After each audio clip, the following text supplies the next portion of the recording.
കാസർഗോഡ് ജില്ലയിലെ വനാതിർത്തിയിൽ കാട്ടുമൃഗങ്ങളുടെ വിളയാട്ടവും വിള നശിപ്പിക്കലും പതിവാകുന്നു. കാസർഗോഡ് ജില്ലയിലെ വനാതിർത്തിയിൽ താമസിക്കുന്ന കർഷകർ എന്നും കാട്ടുമൃഗങ്ങളെ പേടിച്ചാണ് ജീവിതം തള്ളി നീക്കുന്നത്. ആനയും പുലിയും കാട്ടുപോത്തും കൂടാതെ കുരങ്ങും പന്നിയും മയിലുമടക്കം ഒരു മൃഗശാല നടത്താനുള്ള എല്ലാ മൃഗങ്ങളും ഈ വനത്തിനുള്ളിലുണ്ട്. കാട്ടിനുള്ളിലെ തീറ്റയും വെള്ളവും കുറഞ്ഞതും നാട്ടിലിറങ്ങി തീറ്റ തേടുന്നത്.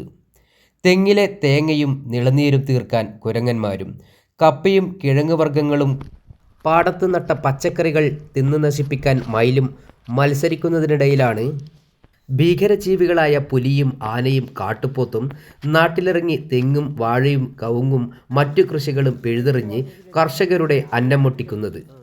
കാട്ടുമൃഗങ്ങളെ കാട്ടിൽ തന്നെ സംരക്ഷിച്ചുകൊണ്ട് കാട്ടിനുള്ളിൽ തന്നെ അവർക്ക് വേണ്ട തീറ്റയും വെള്ളവും ഒരുക്കി നാട്ടിലെ ജനങ്ങളെ സംരക്ഷിക്കണമെന്നാണ് ജനങ്ങളുടെ അഭിപ്രായം. അതിന് സർക്കാർ മുൻകൈയെടുത്താൽ മാത്രമേ നടക്കൂ. വിള നശിപ്പിക്കുമ്പോഴോ കുഞ്ഞിരാമേട്ടനെ പോലുള്ള ആരെയെങ്കിലും ആക്രമിക്കുമ്പോഴോ മാത്രമേ സർക്കാരും ബന്ധപ്പെട്ടവരും താൽക്കാലികമായി ഇടപെടാറുള്ളൂ. കാസർഗോഡ് ദേനമ്പാടി പഞ്ചായത്ത് ബാളങ്കയിൽ കാട്ടുപോത്തിന്റെ അക്രമത്തിൽ 75 വയസ്സ് പ്രായമുള്ള കുഞ്ഞിരാമന് ഗുരുതര പരിക്ക്. ദേഹമാസകലം പോത്തിന്റെ കൊമ്പുകൊണ്ടുള്ള കുത്തിൽ കയ്യെല്ലും വാരിയെല്ലും ഒടിഞ്ഞു.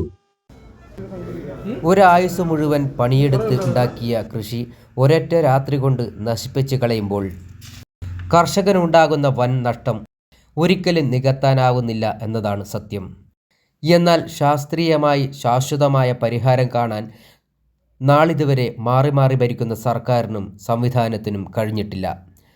വാർത്ത ഇഷ്ടപ്പെട്ടാൽ ഷെയർ ചെയ്യുക, സബ്സ്ക്രൈബ് ചെയ്യുക, ലൈക്ക് ചെയ്യുക. നന്ദി, നമസ്കാരം.